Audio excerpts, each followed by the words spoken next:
Last week we looked at what happens when you mix different chemical substances with anthocyanin. For example, if you add an acid, the mixture turns a bright red color. Likewise, if you add a base to anthocyanin, your mixture is going to turn a bright blue. However, this doesn't really answer the question of what exactly is an acid or a base. And this brings up an interesting point. In science, things aren't always exactly clearly defined. For example, the definition of acids and bases has been refined over the years by different scientists.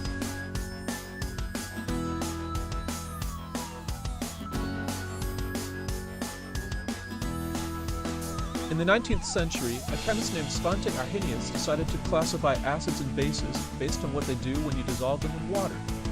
He noticed that acids always release a hydrogen ion and bases always release a hydroxide ion when they're dissolved in water. By the way, water itself can be an acid and a base. Let's take a look at how this works. So let's take a look at what water really is. As you know, water is H2O, and it does something interesting. Water can spontaneously break up into its components.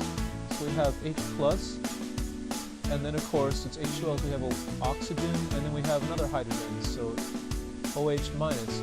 So really what we've got here, we've got our hydrogen ion here, hydrogen, and we've got our hydroxide here. And if you notice, the hydrogen ion, that's the characteristic of an acid, and the hydroxide here is a characteristic of a base. So really what we've got in water, water can act as an acid or a base, depending on the situation.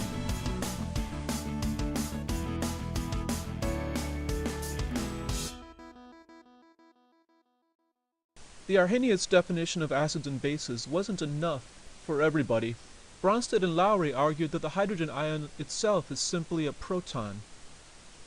And so they defined acids as proton donors and bases as proton acceptors.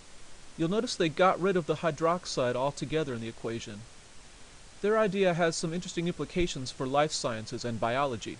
As you recall, if you've got a plasma membrane, and I've showed a plasma membrane, a lot of important chemical processes involve transporting protons or hydrogen plus ions across the membrane.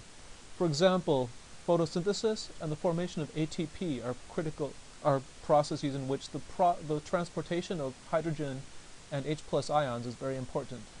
So the role of acids and bases inside of a living cell takes on a new meaning when you consider it in the context of those H+ ions.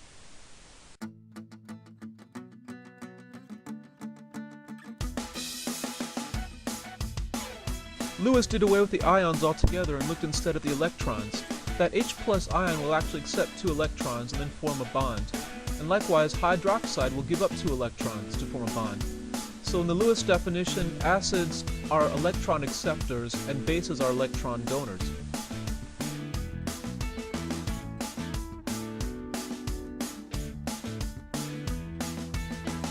Now let's take a look at how acidity and bases are measured.